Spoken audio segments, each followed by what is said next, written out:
နမောတတ္တ3ကြိမ်ယူ၍ဘုရားကြောလိုက်ပါနမောတတ္တဘဂဝတောအရဟတောသမ္မာသမ္ဗုဒ္ဓတ္တနမောတတ္တဘဂဝတောအရဟတောသမ္မာသမ္ဗုဒ္ဓတ္တနမောတတ္တ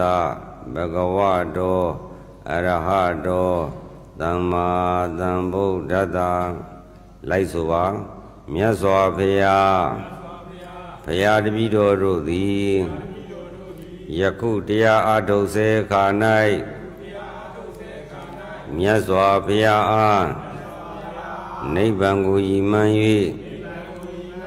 ဘုရားတပည့်တော်တို့၏ခန္ဓာ၅ပါးယုတ်နံ2ပါးကိုလူဒံပါ၏ကလူပါ၏ပူဇော်ပါ၏ခန္ဓာ၅ပါးယုတ်နံ2ပါးလူဒံရသည့်အကျိုးမဲ့ဉဏ်ဘုံဉဏ်နိဗ္ဗာန်တရားတော်မြတ်ကိုရပါလို့၏ရှင်ဘုရားကမ္မထံဆရာဖြစ်တော်မူသောသိင်္ဂုကြောင့်ဆရာတော်ရှင်သူမြတ်ကြီးဘုရားဘုရားတပည့်တော်တို့သည်ယခုတရားထုတ်စေခါ၌ဆရာတော်ဘုရားကြီးဟာနိဗ္ဗာန်ကိုရည်မှန်း၍ဘုရားတပည့်တော်တို့၏ခန္ဓာ၅ပါးယုတ်နံ2ပါးကိုလူဒံပါ၏ကလူပါ၏ပူဇော်ပါ၏ခန္ဓာ၅ပါးယုတ်နံ2ပါးလူဒံရသည့်အကျိုးဆရာတော်ဘုရားကြီး၏တိအပ်သောဓာတ်တရားပရမတ်တရားယုတ်တရားနံတရားသစ္စာတရားတော်မြတ်ကိုပေးသနာတော်မူပါရှင်ဘုရားဘုံ31ရှိသမျှအနန္တဝေကုံမာနီကိုကလေးရေမာနီစေကလေးဂုံတတ္တဝါဤတတ္တဝါသဗ္ဗေတတ္တာတတ္တဝါပေါင်းစัจ java လာတိုင်းစီဃာဘကုံကုံမကြံရေမကြံအထေဘဝဲအောက်ဝေစီတိ31ဘုံကျင်လေကြကုန်သောဝိနည်းတတ္တဝါပေါင်းတို့အားအကျွန်ုပ်တို့ဤဒါနကုသိုလ်သီလကုသိုလ်ဘာဝနာကုသိုလ်အဋ္ဌဌံပါရမီကုသိုလ်ဤကောင်းမှုတို့ကိုအကျွန်ုပ်တို့နှင့်ထတုထမြညီတူညီမြရကြရအောင်အာလုံးကြာကြသမျှအမြယူတော်မူကြပါကုန်သောအရိယသူတော်ကောင်းများဘုဒ္ဓသောမေတ္တာပိဝေသောမြတ်ကိုလည်းအကျွန်ုပ်တို့ကဝမ်းမြောက်ဝမ်းသာစွာဖြင့်သာဓုသာဓုသာဓုမဲ့ဉာဏ်ပူဉာဏ်နိဗ္ဗာန်တရားတော်မြတ်ကိုရလွယ်ရောက်လွယ်မျက်မှောက်ပြုလွယ်နိုင်ကြသည်ဖြစ်စေ။ဟိုဉာဏနာပြင်စင်မှာဓမ္မလင်ချိတ်ထိုင်မှာဘယ်ဘက်လက်ဝါးပေါ်ညာဘက်လက်ဝါးပါတင်ခါကိုသာမန်အနေထားတိုင်းတည်ပါစိတ်နဲ့ညှစ်ချုပ်ဆုပ်ပြီးတော့ကြောကြီးကိုတင်ခါကြီးကိုတင်ဇက်ကြီးကိုထောင်ပြီးတော့ပခုံးကြီးညှစ်ပြီးမထိုင်နဲ့ပဂတိအတိုင်းပြည့်အိန္ဒြေကိုတည်လိုက်ပါစိုင်းနာတွေလန်နာတွေစောင်းနာတွေရိုင်းနာတွေမရှိပါစေနဲ့သာမန်အနေထားနဲ့နော်အလကားကိုဘကိုသာမန်နေတဲ့အနေထိုင်မျိုးလေးနဲ့ပန်ပန်လေးအရိယဘကိုတည်ပါတည်ပြီးတော့မိတို့ဒီအာနာပါနကမ္မထံကိုစက်ကရှူတဲ့အတိုင်းမိတို့ဒီကဆရာပို့ချတဲ့အတိုင်းကြိုးစားအားထုတ်ပါ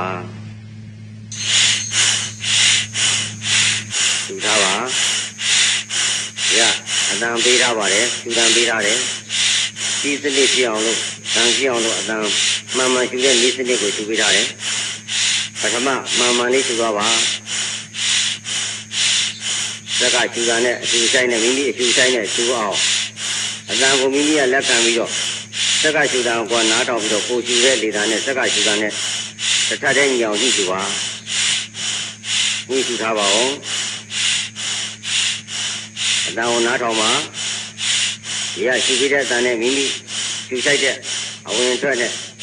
ရှူဆိုင်မှုနဲ့ရှူရဲလားညီရဲလားရှူအောင်လိုက်ရှူပါဦးအခြေခံမှာ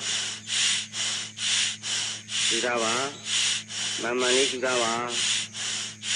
အရှူပထမဆုံးလေ့ကျင့်ပါအောင်ဒီနဲ့နာသူကထိတဲ့နေရာကိုအောင်မပြုပါနဲ့ဦးဝင်လေထွက်လေရှူတဲ့ဤစနစ်မှန်မှန်စနစ်ကြမကြအခြေခံရှူဆိုင်နည်းကိုအရင်လေ့ကျင့်ပါအောင်ရှူထားပါညှိရှူပါအရှူဆိုင်ချင်းတူအောင်ညှိရှူပါအရှူဆိုင်ချင်းညီအောင်ညှိရှူထားပါရင်ဝါကိုအားပြုပြီးတော့ရှူပါရင်ဝါလေးနဲ့အားပြုပြီးတော့လေးပေါင်းရှူပါရင်ဝါအားပြုရှူထားပါရှူဆိုင်ထားပါမှန်မှန်လေးညီအောင်ရှူပါစက်ကရှူတာနဲ့တူအောင်ညှိရှူပေးပါပေါ်ပေါ်ပါပါလေယာချောင်းချောင်းကြီးကြီးအလင်းမပြတ်ဝင်ထွက်နေပါလိမ့်မယ်လေကိုညှစ်ချုပ်ပြီးတော့မရှူပါနဲ့ချုပ်ပြီးတော့လည်းမရှူပါနဲ့လေကိုလွတ်လွတ်လပ်လပ်ဝင်တဲ့လေကလည်းလွတ်လပ်စွာဝင်အောင်ထွက်တဲ့လေကလည်းလွတ်လွတ်လပ်လပ်ထွက်သွားအောင်ရှူဆိုင်ပေးပါရှူဆိုင်မှုနည်းစနစ်အခြေခံမှန်ကန်မှုလိုပါတယ်ရှူထားပါစက်ကရှူတာနဲ့ညှိရှူတာမှန်မှန်လေးရှူသွားတစ်ထပ်တည်းညီအောင်ညှိရှူတာတစ်ထပ်တည်းညီအောင်ညှိရှူတာပါညှိရှူတာပါအာယုံမပြန့်လေးစီနဲ့အာယုံမပြန့်လေးစီနဲ့မှန်မှန်လေးရှူသွားရှိတဲ့နေရာကိုအောင်ပြုပြီးတော့မှန်မှန်လေးရှူသွားတော့ရပြီဒိဋ္ဌာအရှူဆိုင်ကိုညှိပါရှူလိုက်တိုးလိုက်နေလိုက်ညံလိုက်ရက်လိုက်ရှူလိုက်ပြင်းပြင်းရှူလိုက်ကြောက်ကြောက်ရှူလိုက်မဖြစ်အောင်စနစ်ပေးထားတယ်အဲဒီစနစ်တိုင်းရှူသွားပါတတိပိရှူအောင်လိုက်ရှူပါရှူထားပါမှန်မှန်ရှူသွားပါညှိရှူပါတစ်ခါတည်းကြောင်းညှိရှူပါရှူဆိုင်ညှိရှူပါညှိရှူထားပါတတိမလေးပါစေနဲ့လေရှူတဲ့နေရာအောင်ပြုထားပါအာယုံမပြန့်နေစေနဲ့ရက်ရှူတာနဲ့တစ်ခါတည်းညှိအောင်ညှိရှူတာတစ်ခါတည်းညှိရှူတာတစ်ခါတည်းကြောင်းညှိရှူတာပါတစ်ခါတည်းကြောင်းညှိရှူတာပါမကွာစေနဲ့မကွာစေနဲ့မိမိရှူတာတခြားဆက်ကရှူတာတခြားစီဖြစ်စေနဲ့ရှူတာရင်ဝါလေးနဲ့အားပြုပြီးတော့လေးပေါင်းရှူပေးပါခန္ဓာကိုယ်ကြီးကိုအားပြုပြီးတော့အကျော်တွေတင်းအောင်ညှိထုတ်ပြီးတော့လေးပေါင်းမရှူပါနဲ့ခန္ဓာကိုယ်ကြီးရိမ့်ထိုးပြီးမရှူပါနဲ့ရင်ဝါလေးနဲ့အားပြုပြီးတော့လေးပေါင်းရှူပါရှူဆိုင်တာရှူတာညှိရှူတာအခြေတူညှိရှူတာစက်ကရှူတာနဲ့ညီအောင်ညှိရှူတာညှိရှူတာပါညှိရှူတာပါညှိရှူပါအတန်ကိုအောင်ပြုပြီးညှိရှူတာပါစက်ကြီးကိုအောင်ပြုနဲ့မိမိနားမှာအတန်လာပေါ်တာနားမှာအတန်လာပေါ်တာနားမှာပေါ်လာတဲ့အတန်နဲ့မိမိရှူတာနဲ့မိမိရှူတဲ့လေကလည်းနားမှာအတန်ပေါ်မယ်စက်ကရှူတဲ့လေကလည်းနားမှာအတန်ပေါ်မယ်ညီမညီရစစ်ညီအောင်ကိုယ်လိုက်ညှိပေးညှိပေးနဲ့ရှူပါရှူတာပါဖြစ်တဲ့ကောင်းကောင်းဖြစ်စေနဲ့ဝင်လျာဖြည်းဖြည်းရှူပြီးထွက်လို့ပြင်းလည်းမမောက်ထုတ်နဲ့အရှူကိုတုပ်ပြီးချုပ်ပြီးရှူနဲ့ပွင့်ပြီးစက်ကအတန်လို့လွတ်လွတ်ကလေးရှူသွားရှူသွားပါညှိရှူပါညှိရှူပါတခါတည်းညှိရှူပါသူရင်စိတ်တွေကြောင်းကြစိတ်တွေကြာပါတာစိတ်တွေမထားပါနဲ့ဘယ်လိုမှဖြစ်လာမလဲဘာမှဖြစ်လာမလဲမတွေးပါနဲ့တရားကျင့်တဲ့အချိန်မှာတရားသမားတွေရှိရညွှန်ကြားတဲ့အတိုင်းရလမ်းခင်းတဲ့အတိုင်းရှူအောင်လာလိုက်ကြီးဘာမှမတွေးနဲ့ဘာမှမကြောင်းကြနဲ့ရှူတာပါချက်စရာလည်းမဟုတ်ဘူးကြောက်စရာလည်းမဟုတ်ဘူးဒါဖရာတိုင်းအာရဗနာကမ္မဋ္ဌာန်းအခြေခံပြီးဖရာဖြစ်တာဖရာကျင့်တဲ့အချင်းချက်စရာအချင်းကြောက်စရာအချင်းမဟုတ်ဘူးရှူတာပါဒိဋ္ဌာပါရှူပေးပါမမှန်ရှူပါအတန်ကြီးတူအောင်ညှိရှူပါအတန်ကြီးတူအောင်ညှိရှူပါအတန်ကြီးတူအောင်ညှိရှူပါတခါတည်းကြောက်ညှိရှူတာညှိရှူတာညှိရှူတာလေးညီညီတာညှိတာနားမှာအတန်လာပေါ်မယ်ကိုရှိတဲ့လေတာလည်းကိုနားအချနေမယ်နားမှာအတန်တစ်မျိုးကွဲလာတစ်မျိုးတည်းလာကြည့်ရှူညီအောင်လိုက်ရှူမညီတာကိုကမညီတာညီတာရှူတာပါမမှန်ရှူတာပါအတန်ကြီးတူအောင်ညှိရှူပါရင်ဝါလေးနဲ့အားကြည့်ပြီးတော့လေးပေါင်းရှူပါ ဝင်လေထွက်လေတစ်ဆက်တည်းအလင်းမပြတ်အောင်ရွာလေးနဲ့လွတ်လပ်လပ်ကလေးရှုပေးပါကြောက်ရွံ့ပြီးဆိုရင်လည်းစိတ်နဲ့မရှုပါနဲ့မမှန်လေးရှုပါဘောဘာလွတ်လပ်လပ်လေးလေးပေါအောင်ရှုပေးရှုတာအကျူဆိုင်ချင်းတူအောင်ကြီးရှုတာသက်ကရှုတာနဲ့မိမိရှုတာနဲ့ညီရလားညီရှုပါညီရှုပါညီရှုပါညီထားပါညီထားပါညီရှုပါညီရှုပါညီရှုပါဝင်လေထွက်လေတူအောင်ကြည့်ပါအခြေတော်ညီပါအပြင်းပြောလဲညီပါညီရှုပါ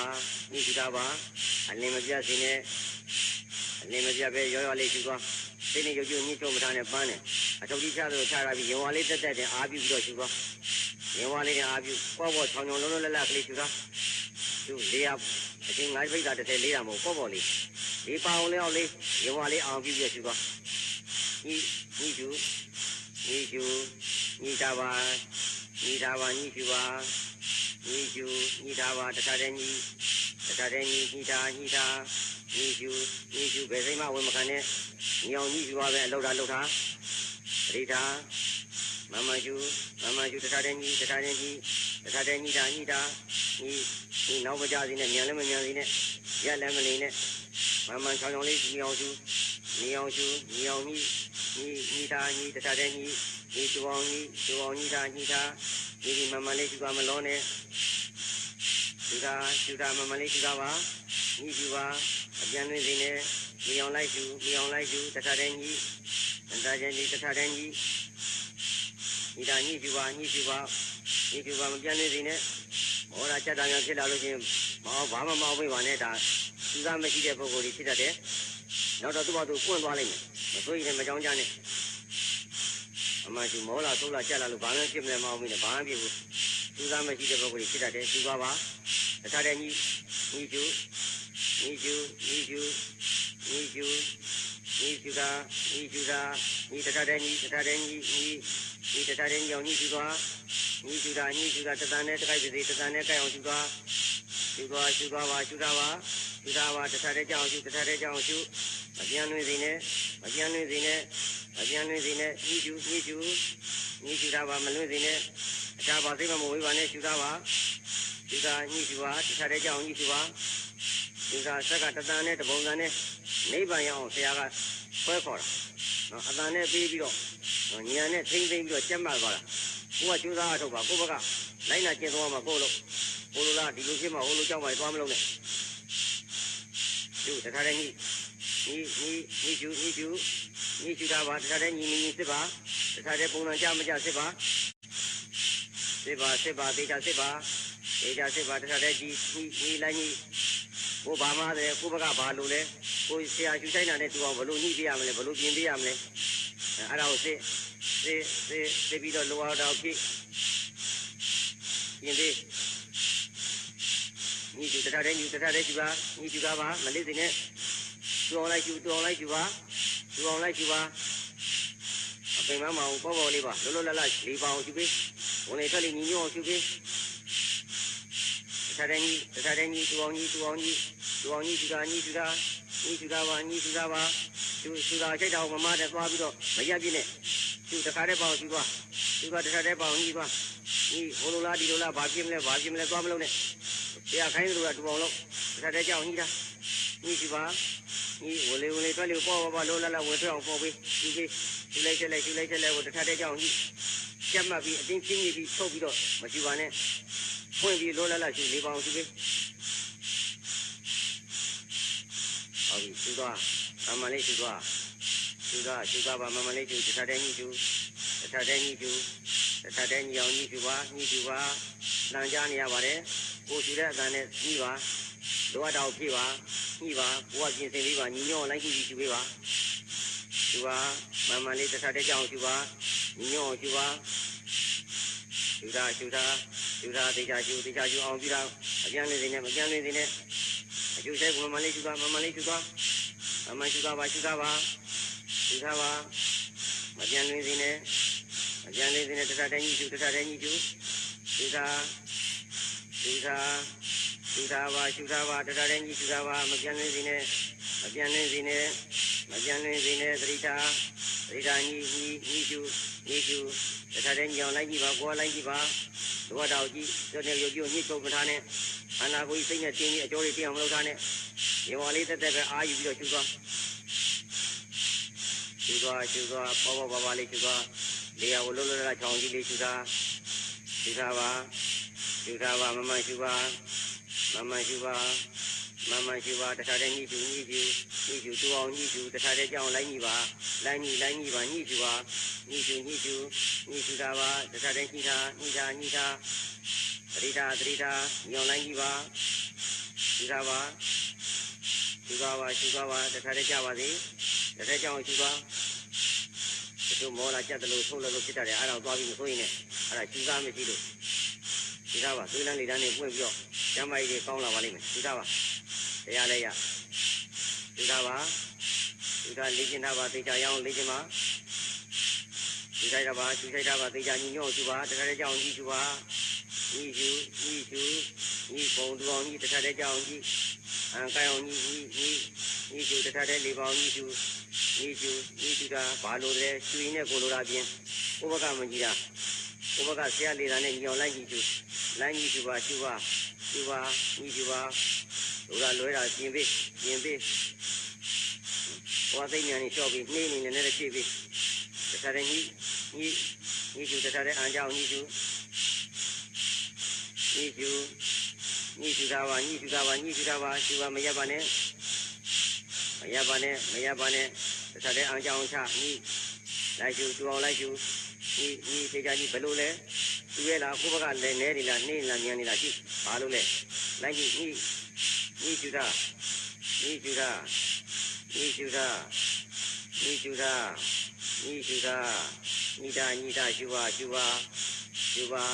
တခါတည်းရှူပါ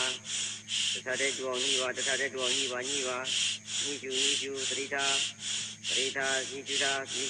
မလွင့်စေနဲ့မပြန်လွင့်စေနဲ့ရှူတာတခါတည်းအန်ချရှူတာသတိမလေးစေနဲ့မပြန်လွင့်စေနဲ့ညှိရှူတာပါစိတ်နဲ့ခန္ဓာကိုဒူးတွေပေါင်းလေး6တွေလိုက်ပကြည့်နဲ့ကိုယ့်အောင်နာသီးဝထိပြီးကြအောင်ပြီးလားအဲ့မှာဝင်နေတွက်လေးဆရာရှူရဲ့အတန်နဲ့ညီအောင်ညှိနောက်မကြစေပဲနဲ့တစ်ထပ်တည်းပါလာအောင်ရှူတာညှိရှူလိုက်ရှူတာပါရှူတာညှိရှူတစ်ထပ်တည်းကြောင်းညှိရှူပါညောင်လိုက်ပါညောင်ညှိရှူပါမှာကိုယ့်လို့ပါရှူတာတစ်ထပ်တည်းညှိပါစေရှူတာသိချာညောင်လိုက်ရှူပါတစ်ခါတည်းကြောင်းလိုက်ရှူတာမပြန်လေခြင်းနဲ့အမညနေပြည်လေးတွေက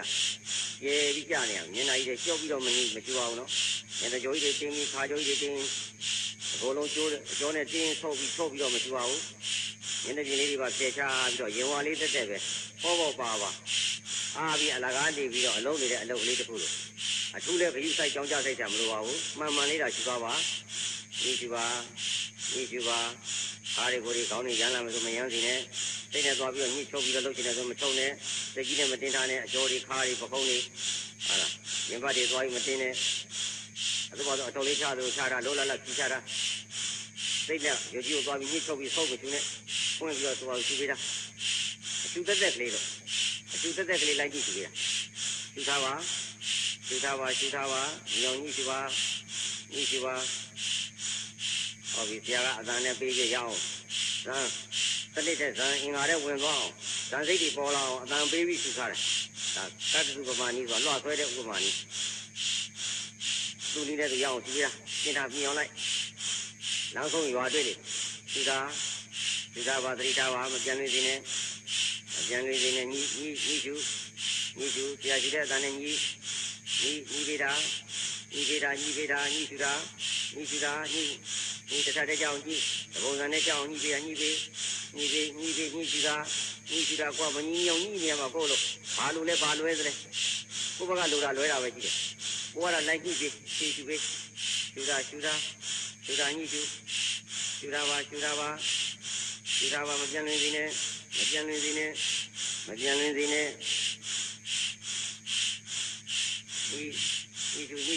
တခါတည်းကြောင်းညှိအောင်ညှိဖို့တခါတည်းအန်ကြပြီးတော့တပုံစံနဲ့ကြပြီးတော့ညှိပြီးတခါတည်းညှိညောင်ရှူရမှာကိုလို့ရှူ ဟုတ်ပြီညီစိတ်ကြောင်းကြဆိုင်ကြလည်းမလိုပါဘူးမှန်မှန်လေးဒီပေါ်ပါလောလလလေးဆောင်းချောင်းလေးဝင်လိုက်ထွက်လိုက်ဖြစ်နေတော့ပြီဟုတ်ပြီဆရာသားနဲ့ညီအောင်တစ်ခါတည်းကြည့်စီဟုတ်ပြီဒီလိုမှန်လာပြီဆိုတော့အကျူကောင်းလာကောင်းလိုက်ကြီးချက်ကလေးအောင်ပြီးလိုက်ကြီးတဲ့နေရာသင်ကြားတဲ့နေရာလေးအောင်ပြီးလိုက်ကျူထား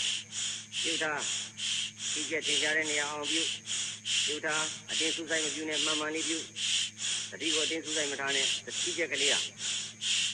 ပိုင်းခြားပြီးတော့ရင်တော်ပြီကြောက်မသွားဘူးလွင့်မသွားဘူးလိမ့်မသွားဘူးပဲတတိမြဲလေးကိုပဲကြီးချက်ကလေးသတိထားကျူသွားတစ်ခါကလည်းကျူတာမလို့စီနဲ့တစ်ခါကလည်းကျူတာမလို့စီနဲ့ကြီးချက်ကလေးကိုလည်းဗမာကြီးချက်လဲဒီနေ့သူကတိုက်ခဲ့တဲ့နေရာဗမာထင်ရှားတယ်ဘယ်ဘက်ကထင်ရှားတယ်ဘယ်နေရာထင်ရှားလဲနှခမ်းများထင်ရှားသလားဘယ်လိုလဲထင်ရှားတဲ့နေရာကိုကြည့်ပြီးပြီးအဲ့နေရာလေးအောင်ပြုပြီးတော့ကြီးချက်ကလေးတတိလေးမှာအသားလေးထောက်ပြီးတော့ထားပြီးတော့ကျူပါကျူရွာလေးနဲ့ပေါ်ပါလေးထူကြလာပြီညှိကျူသွားညှိကျူရနေတော့ကြီးချက်ကလေးတတိထားတတိမလေးစိနေဗမာလည်းကြီးချက်သေချာသိရလားကြည့်တတိထားထင်ရှားတဲ့နေရာအောင်ပြုဗမာလည်းထင်ရှားတာတိုက်ခိုက်ဖို့လေးနဲ့နာသူကတိုက်ခိုက်တဲ့နေရာလေးဗမာလည်းဘယ်နေရာထင်ရှားလဲကြည့်ဒီကလည်းပုံမပြောင်းစီနဲ့အကျူလည်းပုံမပြောင်းစီနဲ့တခြားတဲ့ညီဆန္ဒလည်းမစောနဲ့မလုံးနဲ့အတင်းစူးစိုက်ပြီးမလုံးနဲ့တတိထားမမှန်ကျူတတိထားပါတတိထားဆန္ဒစောပြီးတော့မကျူပါနဲ့တတိထားမမှန်လေးကျူပါကျူရင်းနဲ့တတိထားပါကျူကြိုက်လည်းပုံမပြောင်းစီနဲ့ဆရာကျူတာနဲ့လည်းပုံမလွဲစီနဲ့တတိထား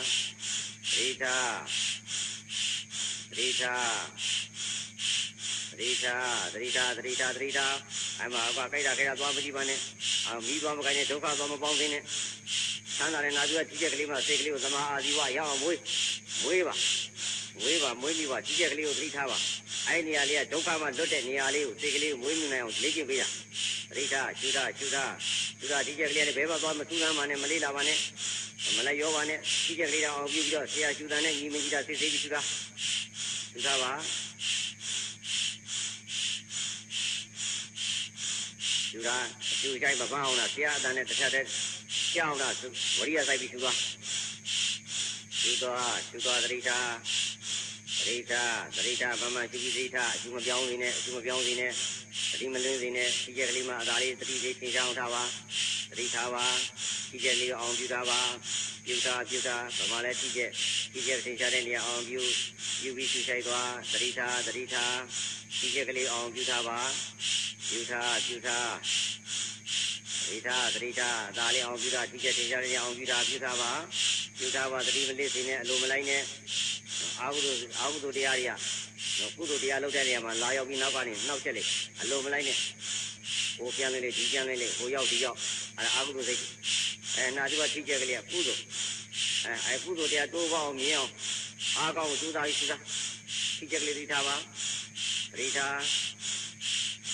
မပြန်နေသေးနဲ့သတိထားမမလေးရှိသွားအကျိုးဆိုင်မမာသေးနဲ့ဒီဆိုင်မှုလည်းမမာသေးနဲ့သတိလေးနဲ့ကြီးချက်ကိုအောင်ပြီးတာမမလေးပြုရင်သာသတိထားရင်ရှိပါသတိထားပါကျူဆိုင်ရင်သတိထားသွားပါသတိထားမမလေးရှိသွားဆန္ဒမစောနဲ့မလောနဲ့သတိလည်းမလေးစေနဲ့မပြန်နေစေနဲ့သတိထားကြီးချက်ကလေးအောင်ပြုကြီးချက်ကလေးအောင်ပြုသတိထားကြီးချက်နေအောင်ပြုထားပါကြီးချက်ကလေးအောင်ပြုပါမမလေးပြုပါကျူဆိုင်လေးသွားပါမမလေးတစ်ခါတည်းရွာလေးလောလောလတ်လတ်လေးပုံမှန်လေးကျူသွားပါညီကျူညီနေပြီဆိုကြီးချက်ကလေးနဲ့မြဲနေအောင်သတိထားကျူထားပါသတိမလေးစေနဲ့မပြန်လွင်စေနဲ့စိတ်ကလေးဟိုရောက်ပြောင်းမရောက်စေနဲ့ထိန်းတာကသီလနာသီဝကြီးချက်ကလေးကနေစိတ်တွေအာဟုတုစိတ်တွေမယုံဝင်လာအောင်ကာဝယ်ဆောင်ထိန်းနေရသီလတစ်ချက်ကလေးသတိလိုက်ရင်တစ်ချက်လေးအာဟုတုတက်သွားသတိမလေးစေနဲ့သတိထားကြီးချက်ကလေးဝေအောင်သတိထားမပြန်လွင်စေနဲ့သတိုင်းအာယုံမဲ့ကြီးချက်ကလေးကကမ္မထံအာယုံမဲ့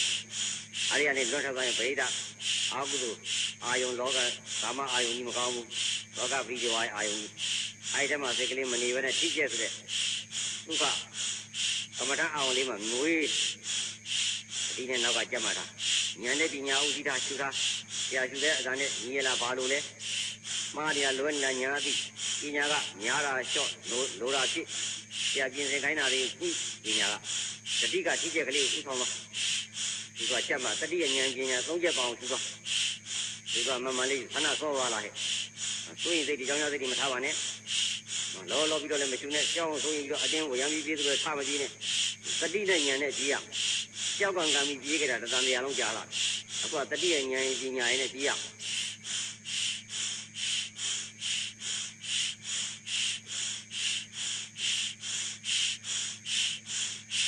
သွားဆရာကြီးတဲ့ကျူတန်းနဲ့ညီအောင်ကြည့်လို့တစ်ခါတည်းကြောက်အောင်ကျူ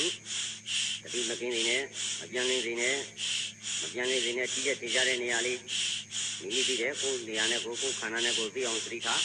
အဲ့နေရာလေးအောင်လေးဒါလေးပြုပါအတင်းစုဆိုင်ပြီးလောမပြုပါနဲ့ကြောက်ပြီးတော့မပြုပါနဲ့တတိလေးထင်ရှားဖို့တာဗราဏတတိမပြန့်လွင့်ဖို့တာဗราဏတတိမလစ်ဖို့တာဗราဏပါသတိထားပါသတိထားကျူတာတိုက်တာပါဒီကနေ့ညောင်ကြီးကျူပါတကယ်ဟိုရောက်ဒီရောက်မရောက်နဲ့နော်အလိုမလိုက်နဲ့နော်ထိချက်ကလေးကနေဘယ်မှမသွားစီနဲ့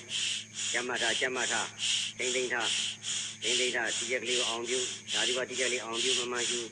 အောင်ပြုသွားထိချက်ကလေးကိုပြီးပုံမှန်ပြီးထားအဒီမလေးစိနဲ့ကြည့်ထားတစ်ချက်တည်းညှိကျွင်းထိချက်ကလေးအောင်ကျွင်းတစ်ချက်တည်းညှိသွားရမများနဲ့ဟိုဝါရီယမပါစီနဲ့ဆ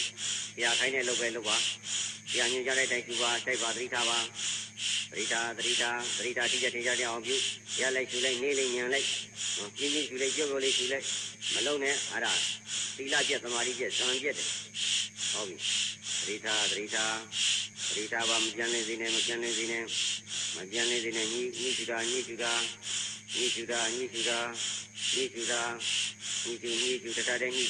တခါတည်းညှိပုံမပြောင်းနဲ့အပြုပုံပြောင်းနဲ့ဆရာရှူတာနဲ့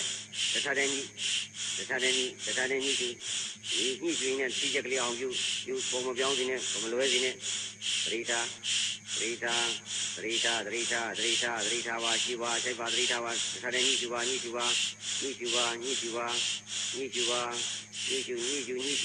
တာအပြန်လေးစေနဲ့စိတ်ကိုဟိုယုံမကောင်းနဲ့ဟိုရောက်ဒီရောက်မခံနဲ့ပရိသတ်ထိချက်လေးအောင်ပြုကျိုးနဲ့ခြေသလိုခြေတိုင်လေးနဲ့နာသီဝထိချက်မှဆွဲတာအဒီမလေးစိနဲ့အကျူတိုင်းမမားစီနဲ့ဆန္ဒမပေါ်ပြီးလောပြီးကြောက်ချင်းမချူနဲ့လွတ်ချင်းနဲ့ကြောက်ပြီးကြီးတဲ့အကျူကြီးနဲ့မလုံးနဲ့ဉာဏ်နဲ့သတိနဲ့ချိန်စားပြီးတော့ခြူတာပါသတိထား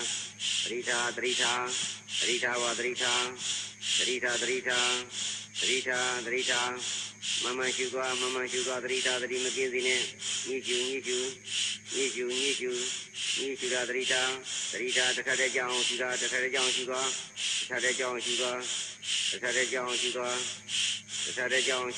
ွားပါသတိထားရှူတာမပြန်လေးစေနဲ့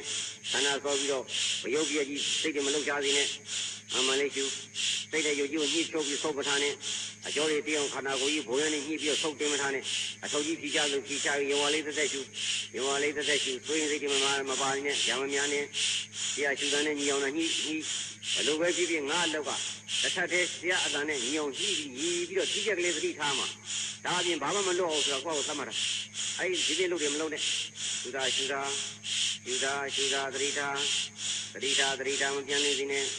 ခန္ဓာမစောနဲ့မလုံးနဲ့ဒီကထိချက်ကလေးသာသည်အောင်ပြု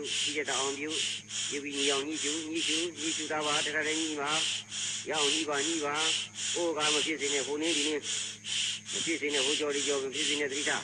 တရားရှူတာတစ်မျိုးကိုရှူတာတစ်မျိုးတွေဖြစ်နေဦးမယ်ကြီးတရားကြီးညှိလိုက်ညှိကျန်နေနောက်ကမြောင်လိုက်ညှိတခါတည်းညှိရှူတာတခါတည်းညှိရှူတာဒီကအကျူဗราဏကြတယ်အကျူမှန်မှသတိထားပါအကျူဗျံမရာဖြစ်နေသတိထားလို့မရတော့ဘူးသတိထားမှန်ရှူဖို့အဓိကကြတယ်အခြေခံဟုတ်ပြီသတိထားရှူတာပါသတိထားပါဒီကြပါသတိထားပါမပြန်နေစေနဲ့သတိထားကျန်သတိထားဟောပြီးမပြန်နေစာနာမစောနဲ့အကျူချိုက်လေးတော့မမားစီနဲ့ဉာဏ်လည်းမမြန်နဲ့နှေးလည်းမနေကြည့်ချုပ်ပြီးတော့တုပ်ပြီးရှူနဲ့ထောက်ပြီးတော့လေကိုအကျူချိုက်ကိုချုပ်ပြီးရှူပါနဲ့ဖွင့်ရှူပါရေမော်လေးတက်လေးလို့လ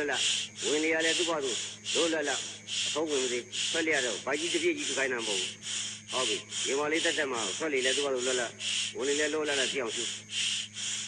သိမ့်ချုပ်ပြီးတော့မရှူနဲ့ရှူညှိတာတရရင်ကြီးဒီပုံမှန်ရှိညှိတာတိကျတိကျသတိထားပါမပြန်လို့စေနဲ့ရောက်ချင်တယ်မရောက်ချင်နဲ့သတိထားပါမရှူပါ အောက်ကကြိုက်တာခဲတဲ့ဝိညာဉ်တွေသွားပြီးတော့မချနဲ့အဲ့ဒီရောက်ရင်နာသီဝပြန်ကတ်တာကပြီးတော့အကျူဆိုင်ကိုဗရဏထားပြီးတော့ညီကျော်ကိုကအလုံးမလိုက်ပါနဲ့နေတော့မွေးနေတာဒါမသိရှိပါရဲ့သမာအာယူကလုံနာသီဝတိတယ်လေကတ်ဘလို့ပဲဖြစ်ဖြစ်မသိခင်နဲ့အသေးတောင်းကျူရင်းပြင်းစင်းတာတကယ်သိတာမဟုတ်ဘူးဟောပြီးအောက်ကကြိုက်တာအလိုလိုက်ပြီးတော့အကျော်ပြီးသွားမစင်းနဲ့ဒိဋ္ဌာအဲ့ကိုသွားမကြည့်နဲ့ပြီးတော့အဲ့ဒီစိတ်ကလေးနာသီဝရောက်ကဘောပေါက်လာလိမ့်စိတ်ကနာသီဝမှာကတ်နေလို့ချင်းဘာမှမဖြစ်ဘူးဒုက္ခနဲ့သွားပေါင်းလို့ဒုက္ခဖြစ်တယ်နာသီဝတည်ပြီးဒုက္ခနေရာလေးသွားပေါင်းသူကကြည့်ညီသူကဘယ်လိုပဲဖြစ်ဖြစ်အကျူဆိုင်တာညီတစ်ခါတည်းညီတာအကျူဆိုင်မှန်မို့လို့လေဘယ်လောက်ပဲဖြစ်ဖြစ်အကျူဆိုင်တာမှန်မလို့အကျူဆိုင်တာမှန်မလို့ဝင်လေထွက်လေတစ်ခါတည်းကြနေပြီတစ်ခါတည်းကြအဲ့မှာဗျံပရာပြင်းစိတ်ပြဟိုဘက်ဒီဘက်ထွက်ဖြစ်ကုန်ဒိဋ္ဌာမထွက်စီနဲ့အကျူဆိုင်ပြန်ညီအကျူဆိုင်မှာပြန်ညီအကျူဆိုင်မှာပြန်ညီအကျူဆိုင်မှာပြန်ညီညီသူတစ်ခါတည်းကြောင်းညီသူတာဒိဋ္ဌာမပြန်နေစီနဲ့တစ်ခါတည်းကြောင်းညီသူတစ်ခါတည်းကြောင်းရှူထားပါသတိထားပါမပြန်နေစီနဲ့သတိထားဟောပြီးလိုလည်းနဲ့စိတ်ကိုလိုမလိုက်နဲ့တစ်ခါတည်းညီအစိုးရဆန်းလာတဲ့နေရာမနေပဲစီးရဲနေရာသွားကွာမလဲရောနဲ့ဖွက်တယ်ဒုက္ခကြားတဲ့ဒီစိတ်ကလေးအခုကရောနိုင်မှသိရင်အပယ်လေးပါလော့နေတဲ့ခါမှလည်းလော့လိမ့်ကိုယ့်ရဲ့စိတ်ကလေးကိုဒုက္ခထဲမှာကိုယ်တိုင်းကိုယ်အစွမ်းအားနဲ့ကိုထွက်ထုတ်နိုင်ပြီးရုံထွက်နိုင်ပြီဆိုတဲ့ကိုယ်ပိုင်လေ့ကျင့်ထားမှသိရင်ကိုယ့်အတွက်အားကိုးရသိပြီးတော့လည်းကိုယ့်အတွက်အားကိုးရပြီအဲ့ဒါအမြတ်ပဲရှင်းတာရှူတာတိုက်တာကိုယ်စိတ်ကကိုယ်မနိုင်လို့ရှိရင်စိတ်ရဲ့ဖန်တီးကကြာဝိနိပါဒဝေးရောက်ကုန်လိမ့်အခုတည်းကစိတ်ကလေးကိုထိန်းနေကြတဲ့အိန္ဒိယသံဝရတိကထိန်းတာဘယ်မှပြင်းနေစေနဲ့ကိုရောက်တော့မယ်လူတွေကောင်းတွေရှောက်တွေပူတာတွေကြိုက်တယ်သွားတော့မယ်သွားပေါင်းနေတာမသွားကြည့်ရင်မကြည့်နဲ့အလုံးမလိုက်သွားကြည့်တော့သေးတာဖတ်တယ်မဆန်းတာမရဆန်းတဲ့ထိချက်ကလေးမှာကာတာလိတာအကျူဆိုင်ကြီးညီကျူမရဘူးဆိုတာရအောင်လို့တဲ့စိတ်မရှိလို့ရအောင်လို့တဲ့စိတ်နဲ့ကြာရင်ရတာပဲဟောပြီးရှူတာတကယ်သိပဲမလဲလို့ရှူတာပါညီကျူဗျံမရာမဖြစ်စီနဲ့တစ်ခါတည်းညီအခြေတို့ညီရှင်းလိုက်တူလိုက်နေလိုက်ညံလိုက်ရက်လိုက်ရှူလိုက်ပြင်းလိုက်ကြောလိုက်မရှူနဲ့ကြောင်နဲ့လွတ်လပ်လေးဝင်ထွက်ပြီးချောင်းကြည့်ကရှူတာပါသတိထ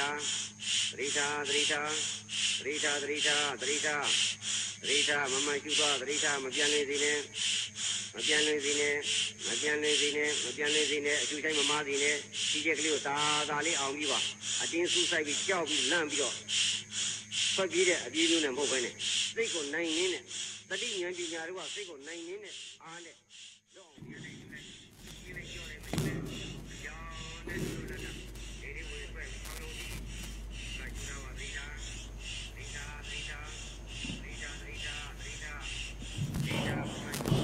မပြန်နေစီနဲ့